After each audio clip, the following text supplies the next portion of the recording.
मुफ्ती तारिक मसूद के बयानात के लिए तारिक मसूद एक्सक्लूसिव को सब्सक्राइब करें। तारिक मसूद एक्सक्लूसिव।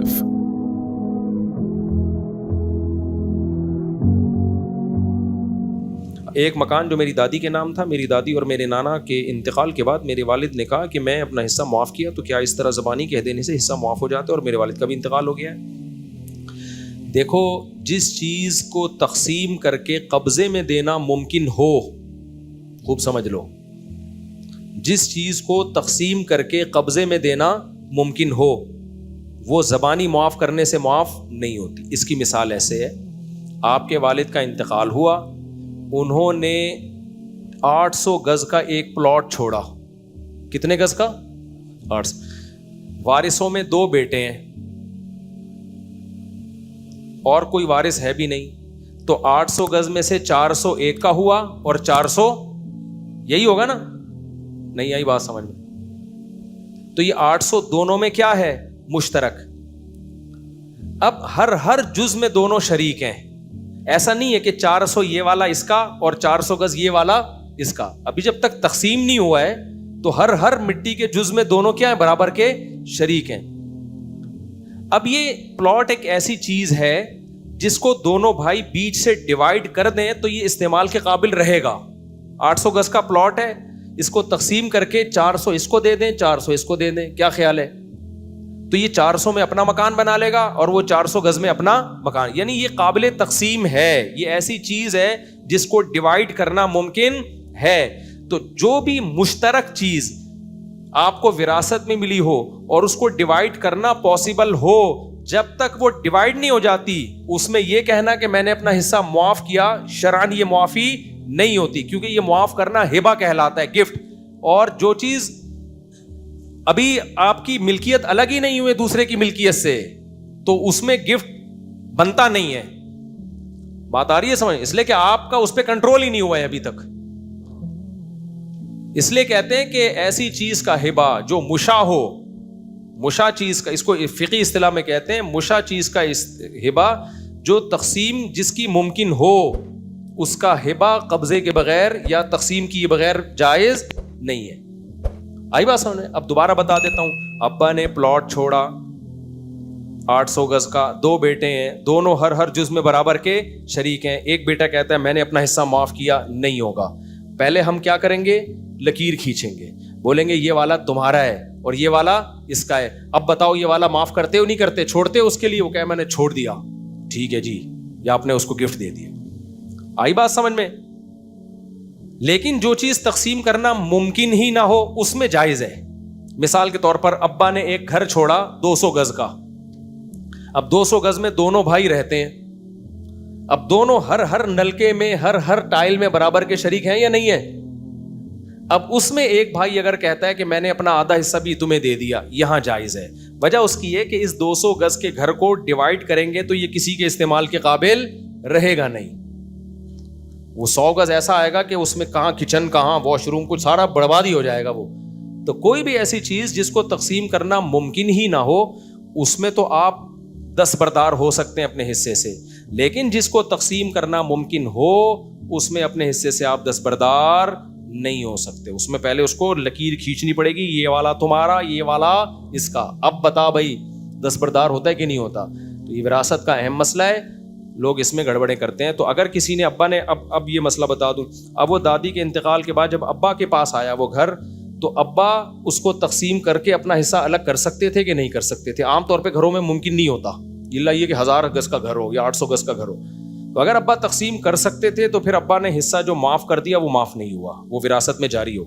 और अगर वो घर डिवाइड हो सकता था, डिवाइड हो सकता था, तो फिर अब्बा के माफ करने से माफ नहीं हुआ, वो अब्बा की मिल्कियत में था, विरासत में आएगा वो। लेकिन अगर वो तकसीम के काबिल था ही नहीं, जैसे कि आम तौर पे घर डिवाइड करके इस्तेमाल करना मुमकिन नहीं होता, फिर उसमें अगर अब्बा ने कह दिया मैंने अपना हिस्सा छोड़ दिया, तो अब्बा का हिस्सा गया। नीज मेरे नाना की 5 बेटियां और कोई बेटा नहीं है। मेरे नाना, मेरे ताया के इंतकाल के बाद इनकी विरासत में किस किस का हिस्सा होगा? और भाई देखो, विरासत के मसाइल ना यहाँ जमा करा दिया करो, इसमें पूरी डिटेल मालूम करनी पड़ती है कि किसका इंतकाल किससे पहले हुआ है। بعض دفعہ کسی کا انتقال بعد میں ہو رہا ہے, کسی کا انتقال پہلے ہو رہا ہے, پورا مسئلہ چینج ہو جاتا ہے. تو یہ جمع کرا دیں, یہاں پہ فون نمبر لکھ دیں, کوئی بات پوچھنی ہوگی تو ہم خود کال کر کے پوچھ لیں گے. مفتی صاحب, اگر ہم کسی سے وعدہ کرتے ہیں سچے دل سے مخلص ہو کر, لیکن اللہ کی طرف سے کوئی ایسا معاملہ ہو جائے کہ وعدہ پورا نہ ہو سکے, تو اس پر کیا گناہ ہوگا؟ نہیں ہوگا گناہ. دیکھو, ایک ہوتا ہے معاہدہ, ایک ہوتا ہے وعدہ. معاہدہ جس کو انگلش میں ایگریمنٹ کہتے ہیں. معاہدہ اور وعدہ میں فرق یہ ہے, معاہدہ دو طرفہ ہوتا ہے اور وعدہ بولو یک طرفہ. معاہدہ دو طرفے کا مطلب کیا ہے؟ دو طرفہ کا مطلب یہ کہ آپ کسی سے کسی چیز کا وعدہ کرتے ہو اس بیس پہ کہ اس نے بھی آپ سے اس کے عوض میں کوئی وعدہ کیا ہوا ہے. دونوں طرف کا وعدہ ہوتا ہے. مثال کے طور پر میں اپنی گھڑی آپ کو دیتا ہوں اور اس کی قیمت فار ایگزامپل 1 لاکھ روپے لگا دیتا ہوں. اب میں نے گھڑی آپ کے ہینڈ اوور کر دی. معاہدہ اور ایگریمنٹ کا تقاضا ہے کہ آپ نے 1 لاکھ روپے مجھے دینا ہے. یہ ہر قیمت پہ دینا ہے آپ نے. معاہدے کی خلاف ورزی اسلام میں کبیرہ گناہ ہے. آپ نے کسی سے گھر رینٹ پہ لیا, معاہدہ ہوا دونوں طرف سے, ہم آپ کا گھر استعمال کریں گے اور مہینے کے آخر میں آپ کو رینٹ دیں گے اتنا. اب استعمال کر لیا, رینٹ پی گئے آپ, یہ حرام اور گناہ کبیرہ ہے. قرآن میں جہاں بھی آتا ہے نا ایمان والوں کی صفات, وہ معاہدوں کے بارے میں آتا ہے کہ ایگریمنٹ کو پورا کرتے ہیں, معاہدے نہیں توڑتے, عہد شکنی نہیں کرتے. سمجھتے ہو؟ اور ایک ہوتا ہے وعدہ. وعدہ ایک طرفہ ہوتا ہے. مثال کے طور پر آپ نے کہا مفتی صاحب کل میرا ولیمہ ہے, آپ آئیے گا. میں نے کہا ٹھیک ہے میں آؤں گا. اس میں آپ کا تو ولیمہ ہے ہی نا, وہ میرے اوپر تھوڑی ڈیپینڈ کر رہا ہے. یک طرفہ ہے یہ. اس کے بدلے میں آپ سے کچھ نہیں لے رہا. میں کہتا ہوں جی ٹھیک ہے میں آؤں گا, تو میں نہیں آیا, کام پڑ گیا مجھے. سمجھ رہے ہو؟ تو یہ توڑنا جائز بھی ہے ناجائز بھی ہے. اس کا توڑنا جب ناجائز ہے جب سامنے والے کو کوئی نقصان کا خطرہ ہو. نقصان کا خطرہ نہیں ہے تو پھر غیر اخلاقی حرکت تو ہے, لیکن اس پہ وہ وعیدیں نہیں ہیں جو معاہدہ توڑنے پر ہے. اس لیے اس میں یہ کہا جاتا ہے کہ اگر آپ نے کسی سے وعدہ کیا یک طرفہ وعدہ, وہ آپ پورا نہیں کر پا رہے, تو آپ اس کو اطلاع کر دیں تاکہ اس کو تکلیف بولو نہ ہو. اور یہ جو حدیث میں آتا ہے نا کہ منافق کی 3 علامتیں, جب وہ وعدہ کرتا ہے تو پورا نہیں کرتا, تو اس وعدے سے وہ وعدہ مراد ہے جس میں وعدہ کرتے ہی وہ نیت ہی جھوٹ بولنے کی ہو. آپ نے اس کو بول دیا کل آپ کا ولیمہ ہے میں آؤں گا, دل میں ہے کہ نہیں آؤں گا. بھائی پاگل تھوڑی ہم تمہارے ولیمے. یہ جھوٹا وعدہ ہے, یہ حرام ہے. آپ نے وعدہ سچا کیا, دل میں تھا کہ میں آؤں گا, کوئی کام پڑ گیا تو نہیں جائیں آپ, کوئی مسئلہ نہیں ہے. اس سے کوئی اتنا بڑی آفت لوگ اس کو بھی نہیں, میں نے وعدہ کیا میں پہنچوں گا.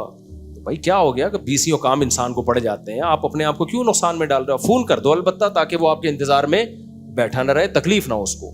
تکلیف پہنچانا حرام اور ناجائز ہے. آپ کے وعدے کی وجہ سے کوئی کمٹمنٹ نہ کر کے بیٹھا ہوا, وہ اس کو فون کر دو, بھائی مسئلہ یہ ہے کہ میں نہیں آ سکتا, میرا اپنا ولیمہ ہے آج. اب جنہوں نے 4 شادیاں کرنی ہیں تو ان کا تو یہی ہے نا, کسی کے ولیمے میں اتفاق سے ان کا اپنا ولیمہ آ گیا. اب یہ تھوڑی میں وعدہ نبھانے جا رہا ہوں اگلے کے ولیمے میں. اسلام میں وعدے کی پابندی ضروری ہے. ابے پھر گیا, پھر تو نہیں کر, تجھ سے نہیں ہو پائے گا, تجھ سے نہیں ہو پائے گا. شادیاں بھائی اب تیرے بس کی بات نہیں. البتہ اطلاع ضرور دیں تاکہ اس کو تکلیف نہ ہو.